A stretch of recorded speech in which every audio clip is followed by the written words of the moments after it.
So I just hit I live. did So you not. should be able to- Oh, it's funny, we were just talking about new snacks in the center, and he was always coming in the center for snacks, so it started like with some candy and stuff, then he moved to like chips, and then he was moving to just, I have no clue what that what do you just call it? was. Granola bars. Right, yeah, it's just like, yeah.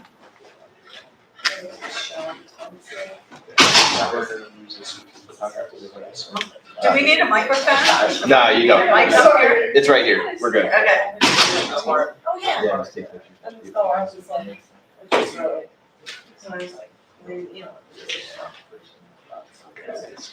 Do we have 3, 4 of this? It should be everyone except, looks like we're missing one group. All right, can, What's this doing? You got this one.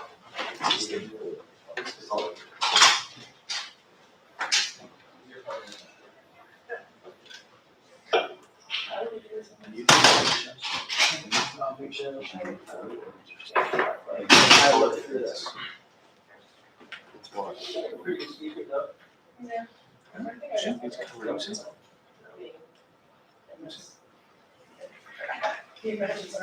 Oh, it's probably because it's on there.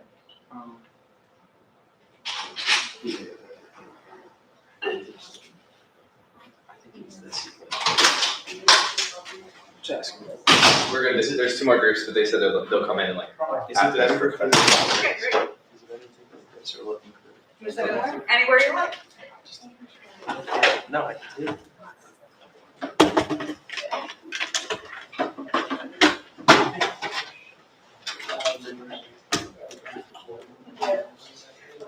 All right, we ready? Yep. Okay. All right, good afternoon, everyone. Welcome, parents. Welcome, students back. Our students have been working very, very diligently this morning, very quickly, and we're excited to see their final presentations. They've just gone through a very rough round of critical feedback to help them elevate their ideas and their proposed innovations and solutions. And we're excited to see their presentations. The way that it will work is each group will come up and they'll have 4 minutes to present. Tyler in the back will give them a hand raise at 3. That's their cue that they have another minute to wrap up.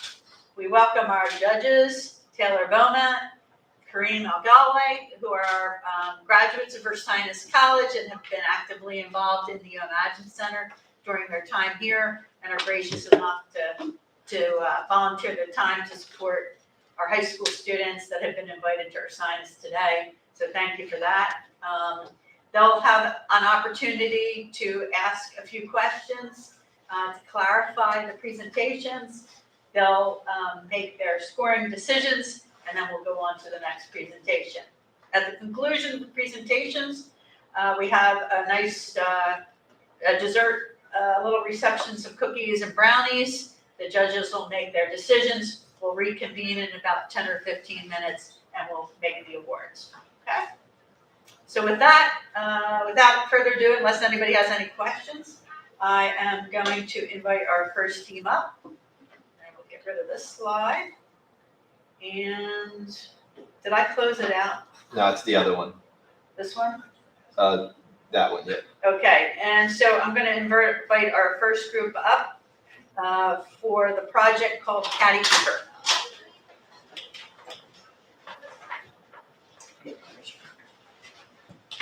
Hello, I'm Jared. And I'm Colin. We're students at Plymouth White Marsh High School. We want to talk to you today about a product called the Caddy Keeper.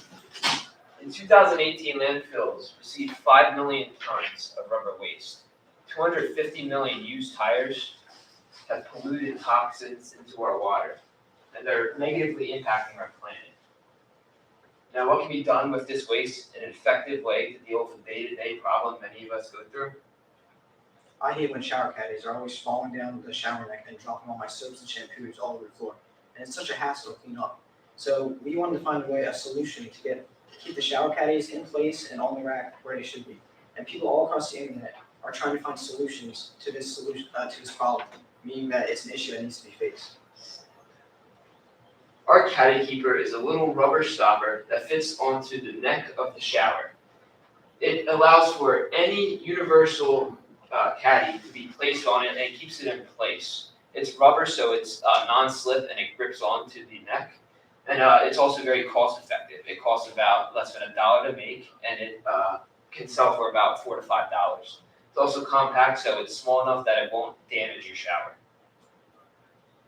Baskets of these are common in places such as apartments and dorm rooms, and they can conflict with the current design of the caddy keeper. That's why we designed these plastic hooks that allow these basket caddies to hook onto your shower rod and serve the same purpose and keep it up. And it keeps your shower caddies clean and off the floor and up where you need them to be. So our audience is anyone that needs this, that if you've experienced a caddy slipping in your shower, but college students and people that live in apartments where you're living with other people and you need a mobile caddy, they'll be interested in this product as it allows them to hook on to the caddy and it allows them to store their items in a clean way and a costly effective way. Current solutions do exist for this problem, but they can cost up to $50 to $100 to $80, and they can be very bulky and expensive compared to what people would want, especially with rising inflation nowadays. That can be really expensive. And many DIY solutions such as zip ties that people are trying to do are not reliable and do not work. So our caddy keeper is a good design to keep it cheap and effective to keep the caddy up on the neck. So you might ask what our first step would be, and it would be to make a prototype with the rubber, and we would prove that this caddy keeper is effective and it works. Then we would gain support on social media from the audience that we want, which would be college students and people that live in apartments. Then we would reach out to recycling companies to get this waste and turn it into material that can be used to form the caddy keeper. Then once we get the attention of investors, we would use that money to produce at a large scale and produce with the help of rubber products distributors. With all this waste rubber in today's world, it needs to go somewhere and it would be very useful to put into something. And this is such a convenient way to use all this waste rubber, and it's something that can address people's inconveniences and issues with their shower caddies. If you don't want it to slip, get the grip. Thank you.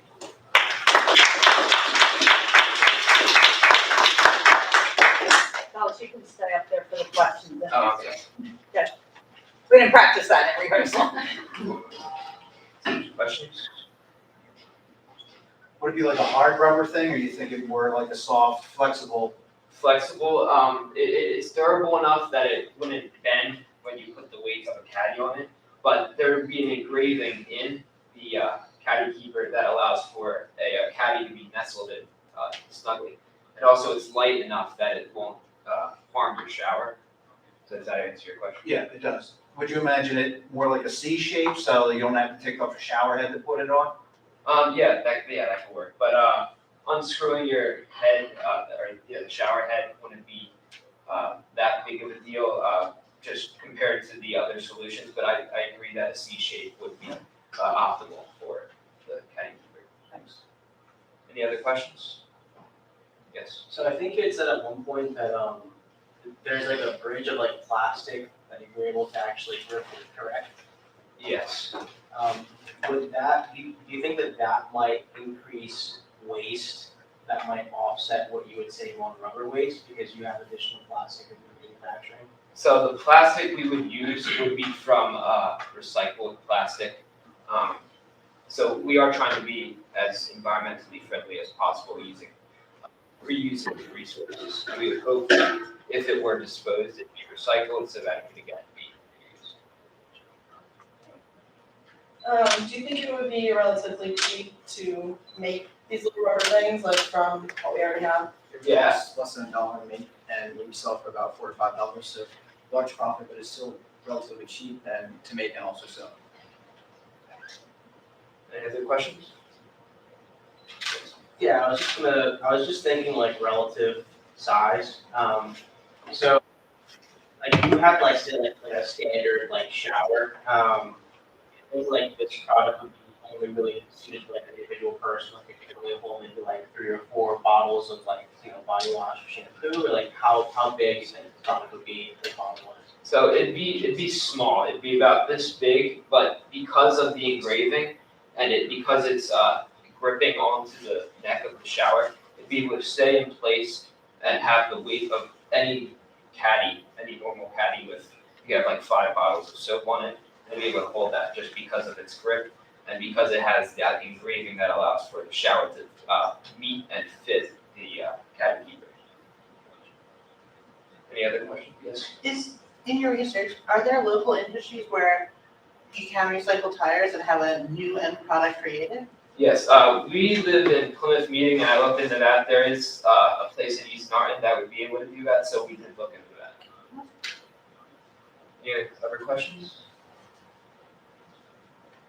Thank you. Okay, great job.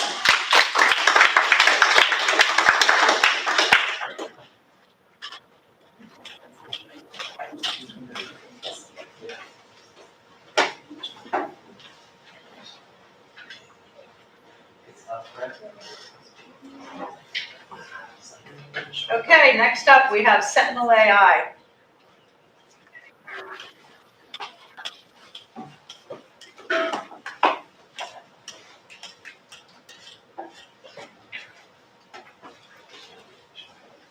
Hello, my name is Zachary Fine. I attend Brooklyn Prospect High School in New York City. And I am Elijah Levitt. I attend Brooklyn Technical High School, also in New York City. And this is our product. It's Sentinel AI. It's a product meant to embolden the line between AI generated images and actual art. And well,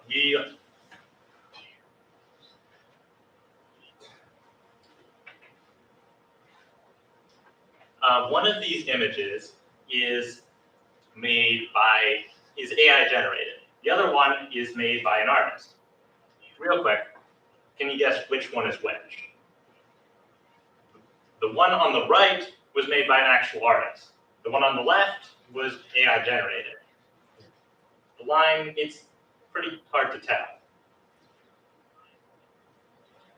Now, there are several dangers when using AI-generated images. First off, scammers are starting to use AI art to garner pity money. They are taking advantage of people who are suffering from natural disasters and trying to use it to raise money for themselves rather for legitimate relief. News companies are struggling to tell the difference between real images and fake images, and as a result, they're embarrassing themselves and scaring people who are reading unintentionally fake news. AI images in this way can be used to cause like panic and disorder, and AI models train off of artists' work without their permission, and they receive no compensation for the work that was used. Now, to illustrate this, the image on the left was generated by a scammer who was trying to receive money as a result of the Turkey-Syria earthquake, trying to pose as a relief organization.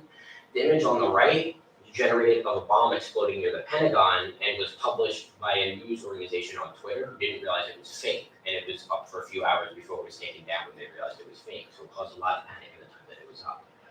This image on the right is of Donald Trump in a prison jumpsuit. This was generated shortly before he was indicted by a Manhattan grand jury, and the internet was fighting a lot over whether or not this image was real, and many people couldn't tell the difference.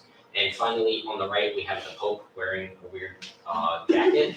A lot of people couldn't tell whether this image was real or fake because it was initially published on a small website, then screenshotted and posted on a larger website without proper context, so a lot of people thought it was real. Now, there are dangers to this. In the future, governments that already do bad things, spread propaganda, could continue to do that, except they would be able to generate any sort of image or video with minimal ways to tell a difference, and they would be able to show that to the public, maybe use that as a pretext for war. This already happened in around March 2022.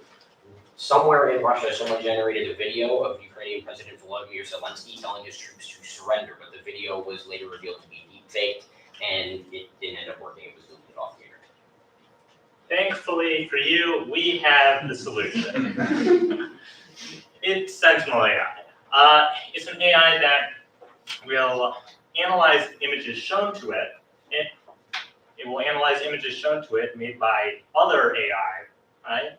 And it will look at them and it will look for the discrepancies that, first of all, normal humans could see, 6 fingers, weird lighting, that sort of thing.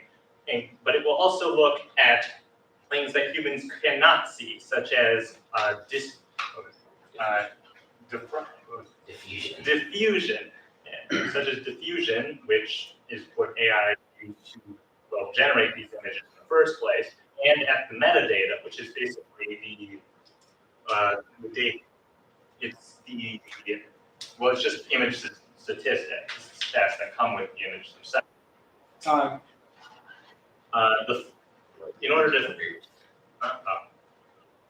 So, thank you. This has been our presentation on Sentinel AI. We intend to spot the problems that you aren't meant to see. Thank you for listening. Are there any questions?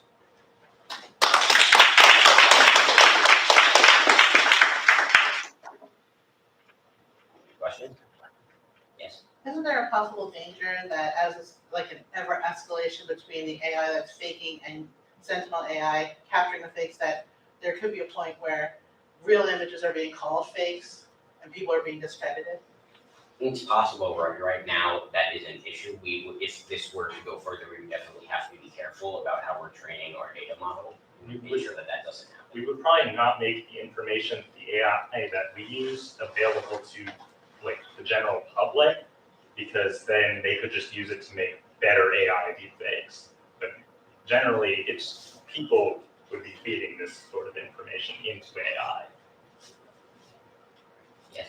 Would this AI be able to detect all edited photos, whether they were edited by a person or by AI, or just photos that have been edited through AI? At the moment, it's only designed to detect AI because the way that AI generates images can be detected, like I said, through diffusion, which is a technique where AI merges 2 images together to make a new image, and also through the image metadata, which displays, like we said, statistics of the image. While you could look at metadata of a regularly edited image, you wouldn't be able to see diffusion techniques present unless that was any technique that someone decided to use. So it would be something that. Yes. Do you wanna go back to the previous slide and explain the funding a little bit? Yeah. So basically, we want to secure funding from businesses. It's not really designed for a first-time person because that wouldn't exactly be profitable. We're really targeting news organizations because, as I mentioned earlier, there have been multiple mistakes where news organizations have published articles relating to inherently false information that they didn't realize was false at the time. So we plan on making money off of these business deals with individual companies.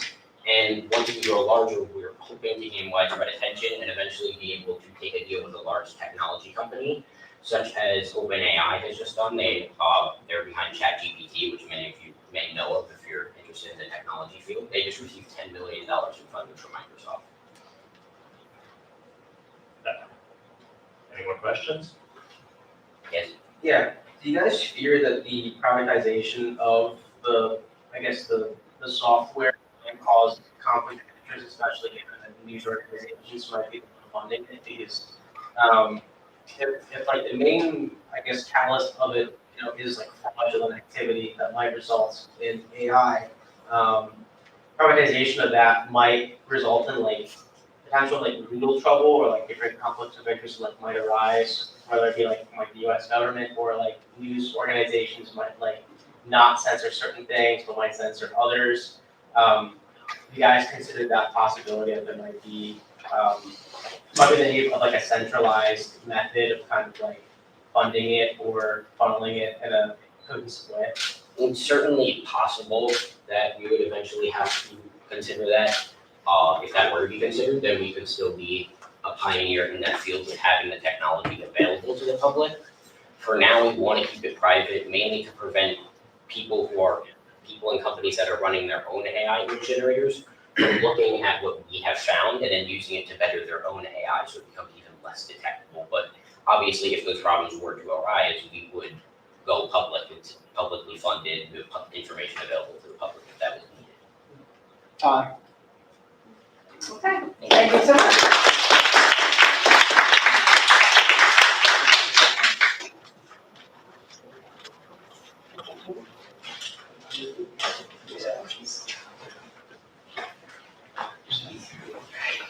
take like a 3-minute break. It's good thing. Yeah, I know, I was, We rushed. I was gonna forgot. say that. I was just writing on Yeah. that. So, I did not give the judges enough time Sorry. to score. So in the meantime, I also did, one of the things, the pieces of feedback that we were giving students is, introduce yourself, your name, your first and last name, where you're from. So, I think I tried to meet everybody individually when they came in, but let me formally introduce myself. My name is Maureen Humstone. I am the director of the UImagine Center for Integrative and Entrepreneurial Studies here at Ursinus, which is right next door. My role is to teach students and inspire entrepreneurial thought and action. And so I teach entrepreneurship. I run a lot of co-curricular activities in the center, much like we're doing today, that generate new ideas, innovation, and teach the process. So what you're seeing today is very, very cool. And we had, I guess we started at 8:30 this morning. And so students have a formal presentation for you. They have thought through a problem, a solution, a business model. How are we going to effectively communicate this, both orally and graphically? And so those are the kinds of skills that we believe are necessary in today's world. And then they are the kinds of skills that we teach at the UImagine Center. So we welcome you to Ursinus, we welcome you to the UImagine Center, and I hope you're enjoying the program today. And did I give you guys enough time with that? Okay, so I forgot to give them time. So I have a lot of my students in the room too that should be keeping me on track, which they did. All right, so next up, You can just close out of that one. let's close this one. Yeah, because we did those two, and then there's the next one. Right This there. one here. Yep. See what I mean? They're keeping me on track. There we go. Okay. Next up is attentive.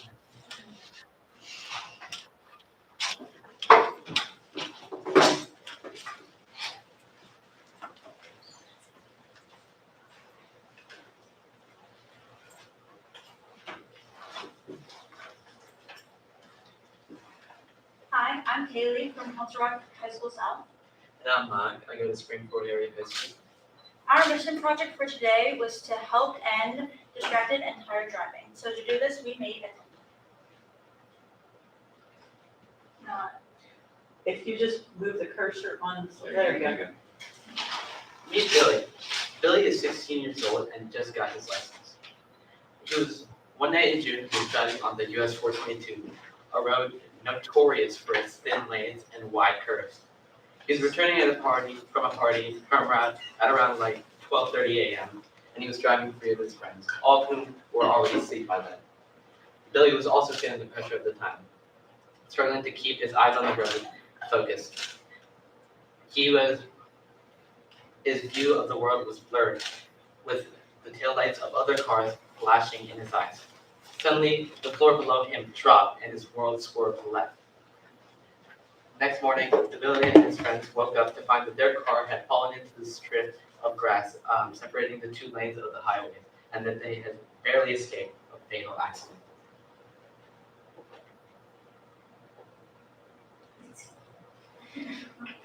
Although Billy survived, around 1,550 people died due to tired driving. An estimated 100,000 people get into crashes also due to tired driving. And along with this, 8 to 9% of all fatal motor vehicle collisions occur due to distracted driving. So what can we do?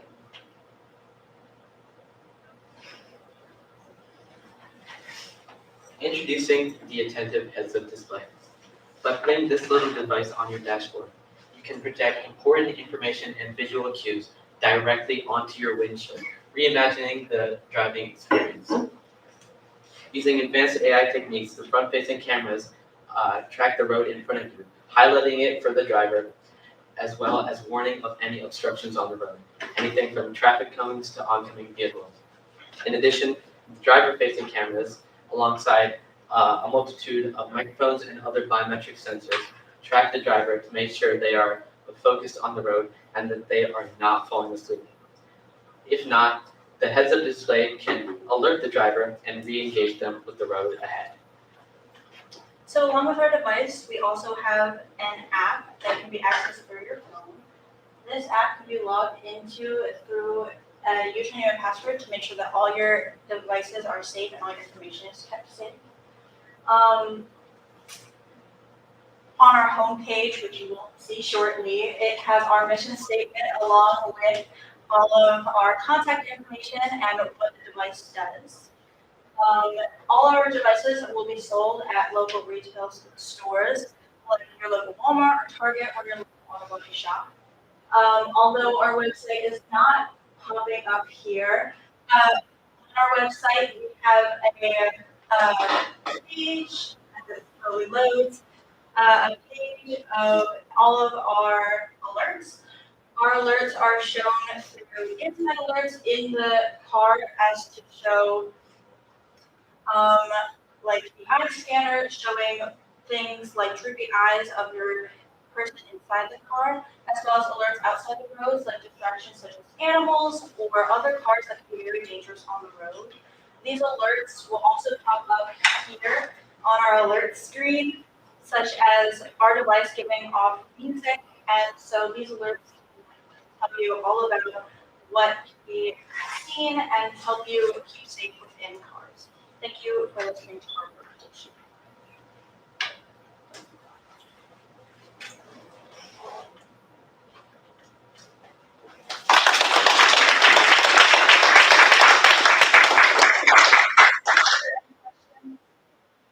About 59% through sleeping. You know what the comparative rate for drunk driving would be? I do not currently, off the top of my head, know what the drunk driving rate is, but I do know that it is very similar through tired driving and drunk driving. I know if you've taken your permit test, you've probably learned that driving is almost the exact same as tired driving. They do very similar. Something like that, I think if you stay up like 36 hours, it's the equivalent of having a VAC 1%. Yeah. It's very dangerous.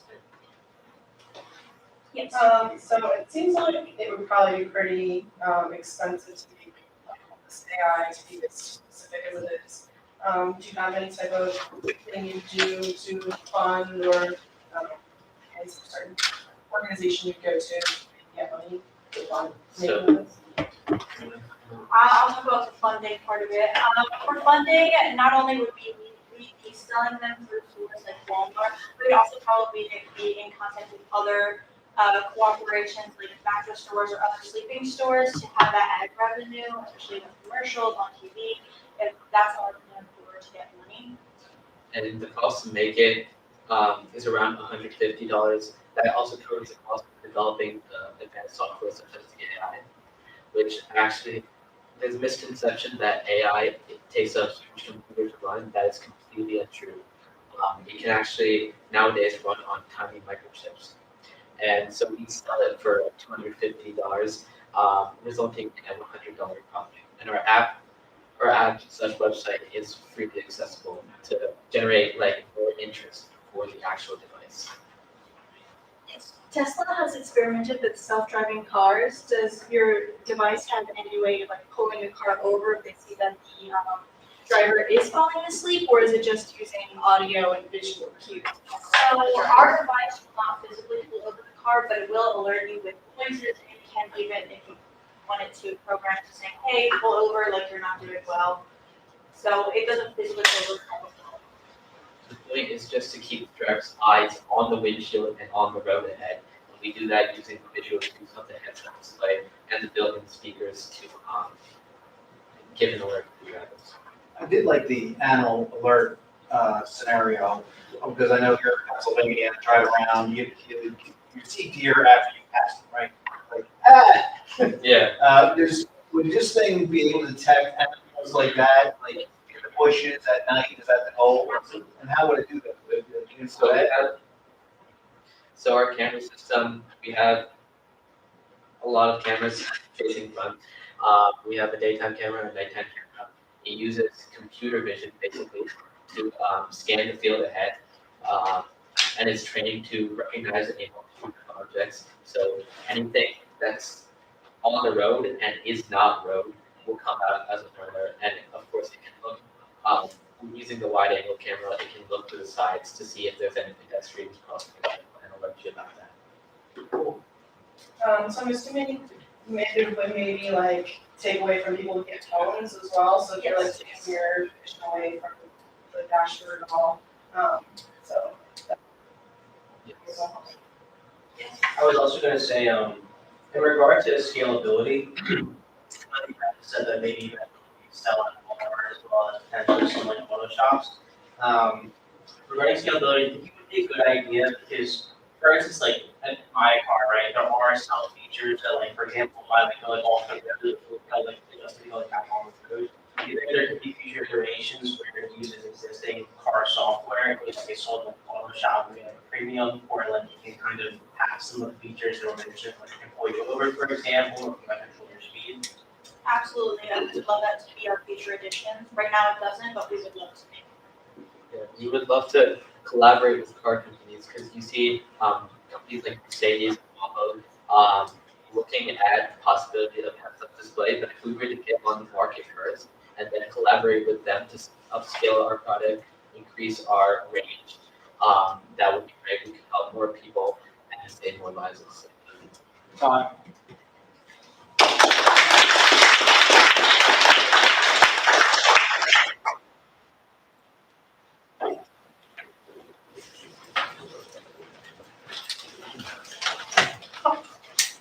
I think we'll have to pull the other two up from your email. Thank you. I guess the Wi-Fi here is not the greatest. And you know what? I'm gonna disconnect Solstice again for a minute. That might be the problem.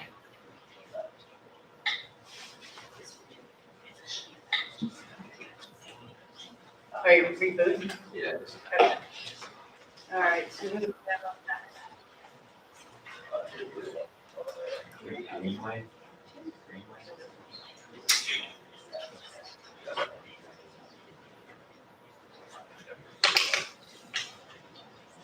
Did Greenway submit? Yes. Remember last time we got sorted into Is it the same link? Oh, there it is. You want to set up my phone as a hotspot? That was my name. Yeah. Oh, I came under other, that's why. Yep. All right, let me go back to, Solstice. Did you reboot your Solstice? Yes.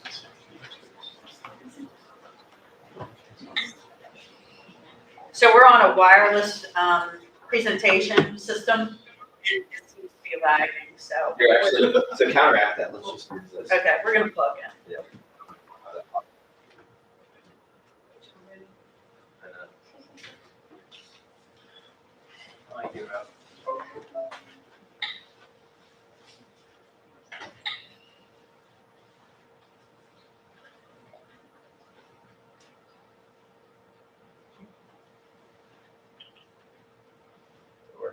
Is it working? Yeah, probably Oh, there we go. Go back. Go back. There we go, okay. All right, Greenway is up.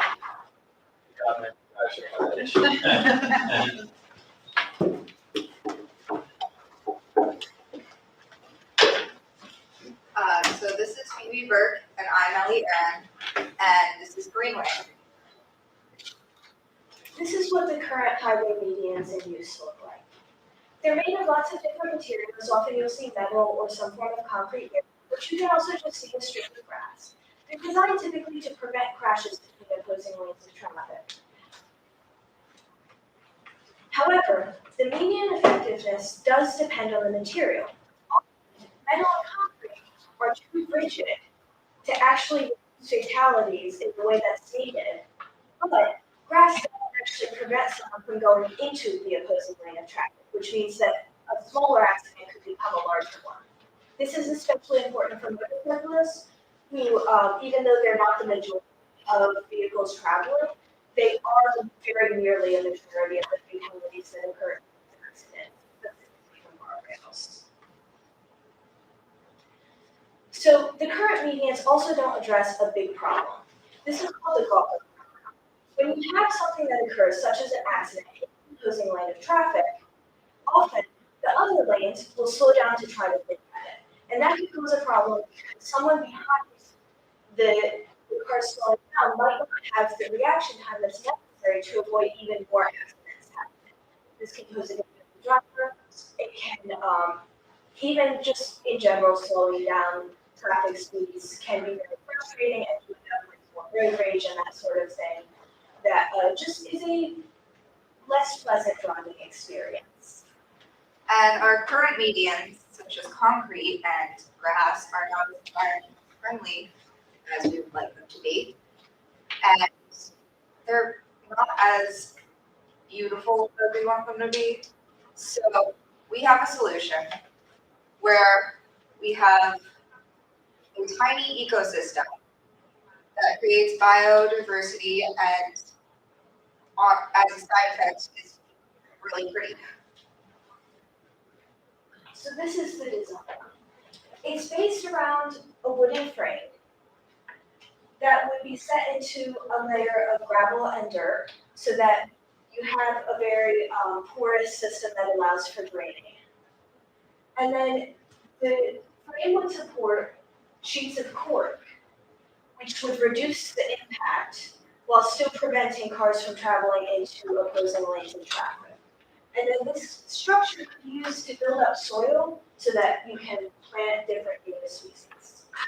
Yeah, so it'll be changed from place to place, but there will be native plants like cover, like ground cover, and also low growing plants to get rid of the necessary maintenance. This is designed to be very low maintenance. It shouldn't require a ton of repairs because the structure is built to be very solid. The frame would be treated wood, so you're not going to have issues with rot. And the plants themselves the environment, and that's what they wouldn't need. So the main customers that we would initially be appealing to would be the state and federal governments. And you're looking to prove to them that this is really a safer option, which I believe it is, and I believe that it's also something that taxpayers would appreciate. Because, they're the ones actually driving, and they're going to appreciate the idea that they cannot have to worry about crashing their car because they ran into a concrete barrier. So our company's job would be to do the design. This would include plant selection and other environmental factors such as the types of soil that is necessary for the native plants, pH levels, that sort of thing. And also project management. So we would be, after the initial design process, sending someone out onto the work site to oversee all of that and make sure that it's going according to plan. But the customer, in this case the government, would provide the contractors as far as actual construction equipment and that sort of thing.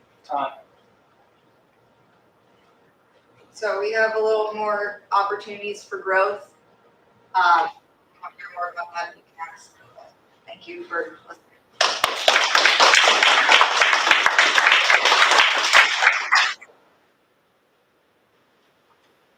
I assume there would probably be like a little bit of, there'd have to be overhaul of the current existing qualities that are there now, like the concrete stuff. Do you think this would be something your company would do or Greenway would do, or something that you would have to appeal to the government to do? Well, first of all, the overhaul necessary is much less extensive than you might initially think. It would be possible to design the frame depending on the situation such that it just goes over an already existing concrete barrier, which means you wouldn't necessarily have to remove that. And as far as the grass medians, it would be very simple to just remove the till them and put down the layer of dirt and gravel. So I don't think it would really be extensive overhaul, and that would be the responsibility of the contractors. How would you see maintenance on this? Like, you wouldn't have overgrown weeds and everything? I don't see a lawnmower being able to. So our plants that we choose are going to specifically ground cover and low growing, so they don't need as much maintenance. It's meant to be self-maintaining. Okay. So We don't need to send someone out to the highway to take care of the plants. And they have little pockets that some of the plants are in that keeps them contained. So they won't like overtake any of the other plants. How do you imagine like watering an area where there's low water? These are native plants, so they're already suited to the environment. Often native plants don't actually need any extra watering. I would just like, especially in Pennsylvania, as you mentioned earlier, that we struggle a lot with animals crossing the road. What keeps from encouraging that animal habitat to exist on this, on the median and keeping, because that could, if it's an animal habitat that an animal is appreciated, I'm thinking like groundhogs, squirrels, small animals, what keeps them from moving at crossroads to get this? Well, I mean, first of all, the layer of soil is not very deep, so you couldn't end up with burrows in it and that sort of thing. You're also looking at a lot of ground cover, and the low-growing plants don't provide quite the refuge that a lot of animals are looking for.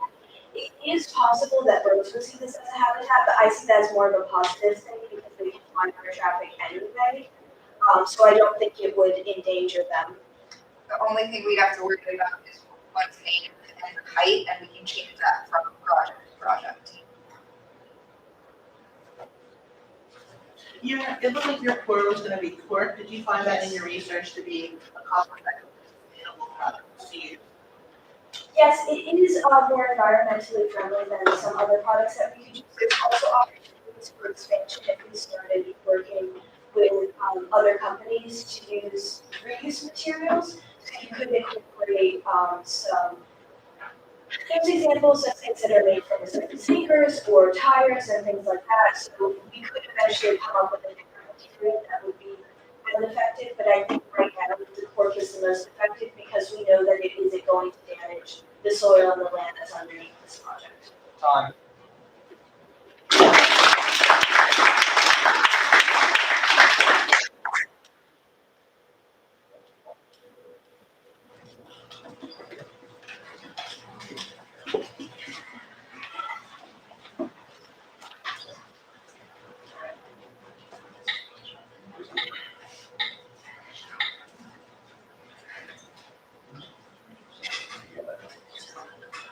Maybe go back and focus.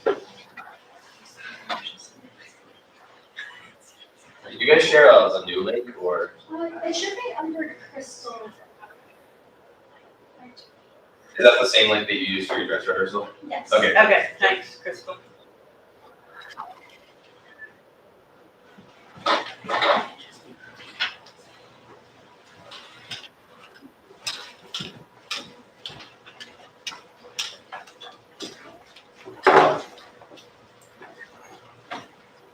Good afternoon, everybody. My name is Crystal Gay, and I'm from Cherry Hill High School. I'm acting CEO of Vista. Hello, guys. I'm Emily Buchanan. I'm from Bishop Irish High School, and I'm the acting high school CFO. Hi, my name is Kara Siaka. I'm the CFO, and I'm from Worcester School. So we came together today to come up with our idea, Beef STEM. And our slogan is, the faster we move, the faster we grow. And the idea came from when we volunteered at our local food center. And we found over the years that people donate to food drives and people come to get donations, accessibility into the food center itself is becoming more and more difficult. That's why we created Leaf STEM. Other opportunities and problems that we are addressing are like the lack of access for fresh drinking clean water, and because of this, we have this huge problem of poor health. And we know that poor health is strongly correlated to poor education and increased crime. Take Pennsylvania, for example. We have 12% of families below the poverty line, which is also closely linked to the obesity rate. 33% of families, adults specifically, are affected. So our solution is our app called Leaf STEM. We will address poverty and obesity using the app for healthy food. You'll be able to track your steps in the app, convert your steps into wood chips, which is our social currency, redeem your wood chips, and with those wood chips, you're able to buy healthy food and water. You'll be able to join the community, take more steps, and chat in the forum. This is just an example of what our app may look like, and this is the homepage, and this is where you can get connected with the community. Target market. So our primary audience would be a low income community there's adults, parents, and people looking to stay healthy. In addition, our secondary audience would be college students and people looking to do good. So these are examples of our target market, and these users, they download our app because they care. This CARE is an acronym for Unique Value Proposition, which is a summary of our features and benefits and the intended value of downloading our app. So there's convenience, we are accessible, we need a phone and internet to download our app, we don't need a certain threshold of income like some food stamps require. We are responsible, and we give back to the community, and we are ethical. How we would fit into the current market.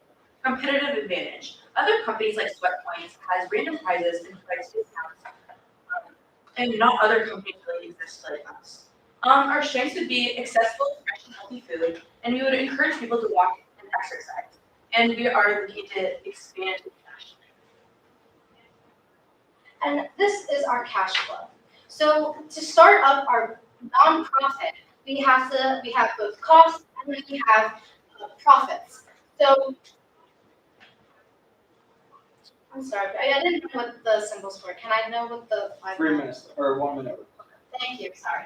Okay, so our costs, we have assured costs, which includes the app development, we have groceries, so before we can get the sponsorship, we do need to get that larger audience first. We have human resources, which is our tech team and our marketing team. Our marketing includes radio, news, social media, we also cover revenue streams, come from ads, recurring, and sponsorships and partnerships.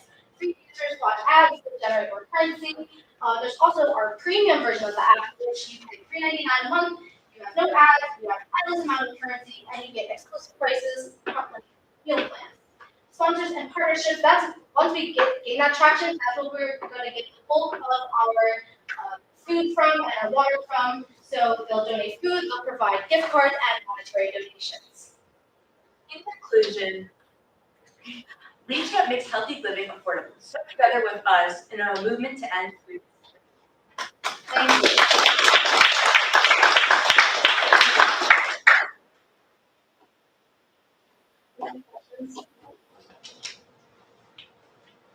Would the food be delivered to your house once purchased on the app, or are there like specific places you're hoping to like set up to be able to pick up anything purchased? We can set up both options. So you can have it, you can choose to pick up or we can deliver it to you as well. That's why we have the shipping costs covered in our operational costs. There's two different groups, one group being obese and one group being poverty line that you're marketing to, or you're looking for the overlap of obese people that are also Probably an overlap because a lot of there's a system where a lot of people in low income communities have a hard time getting fresh and healthy food. So do you think, because if we're looking more towards people who are like under the poverty line, some of them maybe wouldn't have phones, or is that probably significantly in the poverty line? Do you think that your police step would develop to maybe do something wouldn't need the app, or like transition it to the app would be maybe get physical food coins, something like that? Do you think that would be possible? I can answer that. So basically, people who are more fortunate may be able to download the app and help donate to our app. And if you go back to the CARE slide, we'll take responsibility. We'll donate to those without the accessibility system. Hopefully, in the future, we'll be able to develop a way to access this without having to have a phone or an app. I'd just like to add on, so secondary target market are people who are looking to do good because they care. And besides people who are looking to buy groceries, water, another reward that people can look to redeem with their digital currency is they can donate to like plant trees or build water wells, or they can donate to a local charity. So there are other ways to help the community without having to download the app, but for those who aren't able to. and if I'm not paying for the ads to go with these other numbers, I'll just stick with the ads. Are you gonna have some type of model that restricts the type of ads, so I'm not getting like fruit juices and cakes and Twinkies on the app? We choose our sponsors, and we're going to choose our partnerships. So we're not gonna just have like any like advertisements on our ads. That's what makes us ethical. So another question I kind of had was regarding the redemption of your fees. Like would it get like delivered to like your address, or could you possibly go into a store that's eligible for second there? We can do that. So what our app does, so every 1,000 steps you get 1 coin, and it will really depend on what partnership the users wanted to. If they wanted to have it, but only in store coming online, that's what they choose to do. But it still will have to give the users varying options for how they want to redeem their coins. Doing groceries at first, right, and then going to supermarkets, or would you try to go to supermarkets and be like, this is how much I'm taking for this?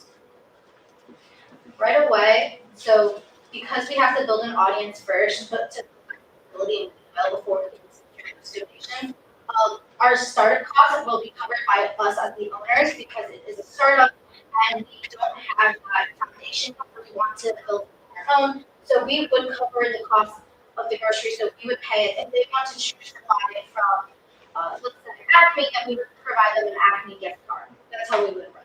Time.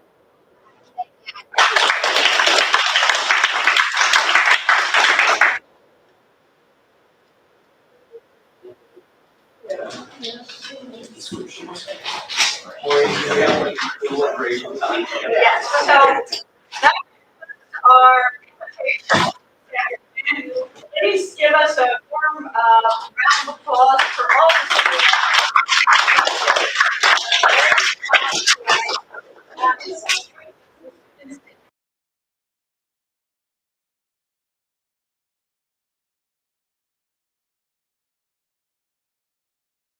They followed the process that we were asking them to follow, which is an innovation process that's used globally. And I hope you saw that they have really used their creativity. They have used and increased their communication skills, their presentation skills, and just all around, I hope the work that they did showed through. So thank you, parents, for bringing them, students, thank you for participating.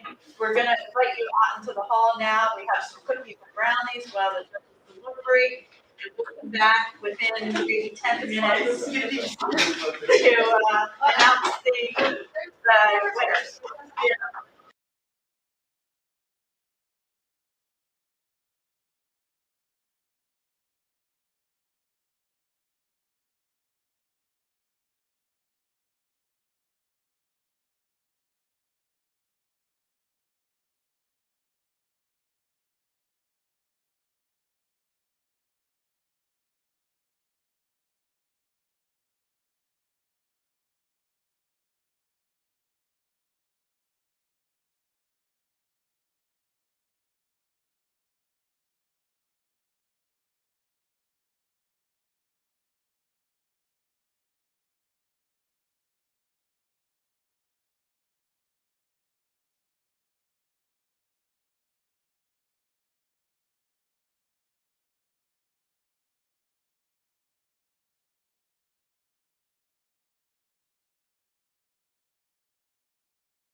You are ready to go whenever. So, yeah, so we're reconvening, we're now on our award ceremony.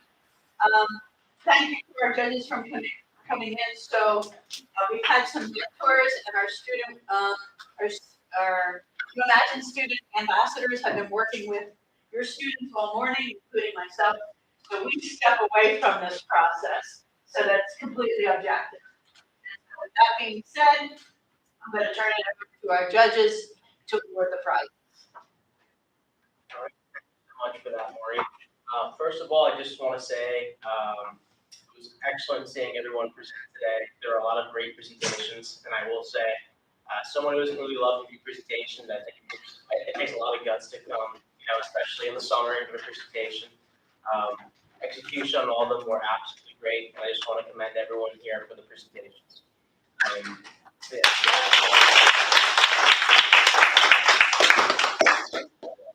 How it'll work is we're going to go, I guess, in ascending order. So we're going to start fifth first. We do have prizes here for everyone who participated. But I will start whenever we say, I guess, the group's name. You guys come up. You want to do pictures at this point? Sure. We can do pictures. Or we can do it at the end. Okay. Unless you want to take pictures with us. Everybody get one group picture. Yeah, we're gonna try to Okay, so I will start. So foremost and we have Caddy Keeper. I do have Barnes & Noble gift cards for you guys. If you guys want to come up here.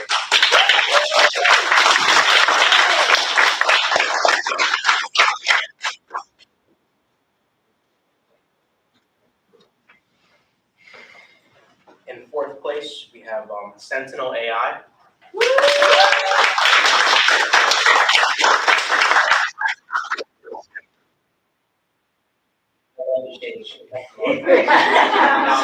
You guys, go. All right. Someone else. Yeah, we gotta hide it before we say it. Yeah. Otherwise Okay, so again, I want to say, like, you all did a great job. For third place, we have Greenway.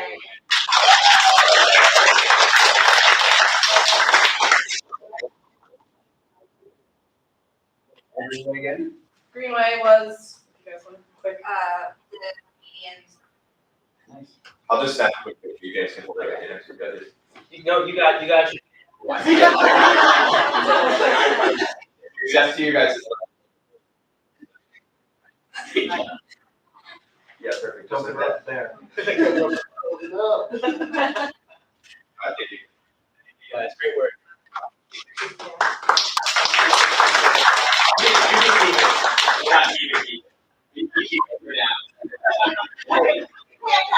Yeah, can't take that one. Okay. Second place we have, you guys want to do another drum roll? You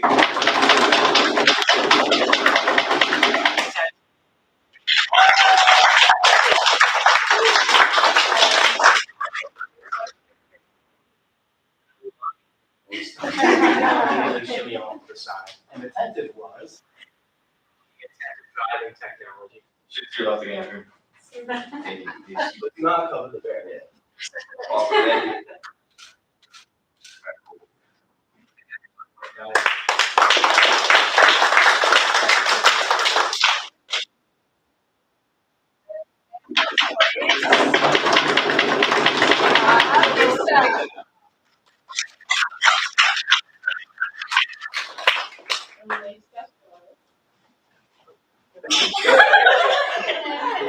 They saw the check and the entire.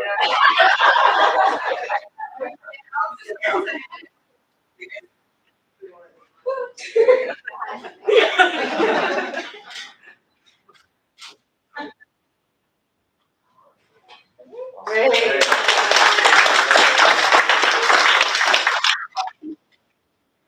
So have all of our student participants come up and we'll get a picture. Everybody did a great job. you want us to put it? We can try to Sure. clear. Let's take a picture a little bit more like surrounded there.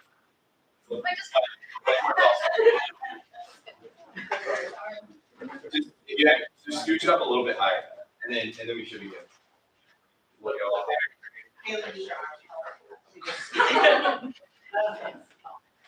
That's fine. See, try to come together a little bit more, maybe make like 2 rows. I'll get the other. Yeah. Perfect. Oh, sorry.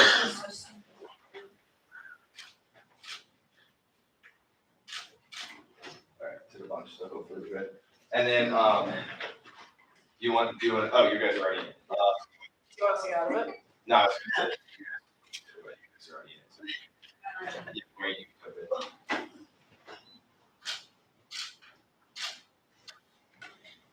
Awesome, I'm good. If you guys want any other pictures, like with just your group, just let me know and I can take some pictures of you. All the pictures and the presentations were recorded as well on live stream. So we'll make sure you guys can watch it if you want to watch it. Okay. Share it with your family. We do need some, there is some paperwork requirements, so for, the first, second, and third place winners. Can you record this? You need to see Donnie right here and put his hand up. He needs your name, address, and signature for the